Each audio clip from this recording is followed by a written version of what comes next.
প্রিয় বন্ধুরা, আমরা আল্লাহ তাআলার দয়ায় মুসলমান ঘরে জন্মগ্রহণ করেছি এবং আল্লাহ তাআলার অনেক বড় অনুগ্রহ, অনেক বড় দয়া যে আমাদেরকে সর্বশেষ নবী মাক্কি মাদানী মুস্তাফা সাল্লাল্লাহু তাআলা আলাইহি ওয়া আলিহি সাল্লামের উম্মত হিসেবে প্রেরণ করেছেন। উম্মত হিসেবে আমাদের প্রতিটি কাজকর্ম, চাল চলন আল্লাহ তাআলার প্রিয় হাবিব সাল্লাল্লাহু আলাইহি সাল্লামের সুন্নত অনুযায়ী হওয়া উচিত। আমরা নখ কাটি, তবে সুন্নত অনুযায়ী আমাদের আমল হয় না।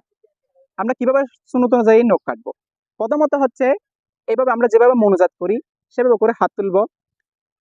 এই তর্জনী থেকে শুরু করে, অনেকে এটাকে শাহাদাত আঙ্গুলও বলে, তর্জনী, মধ্যমা, অনামিকা, কনিষ্ঠা, এভাবে করে কেটে কেটে এসে এরপর বাম হাতের মধ্যে কনিষ্ঠা, অনামিকা, মধ্যমা, তর্জনী এবং বৃদ্ধাঙ্গুলের নখ কাটবো।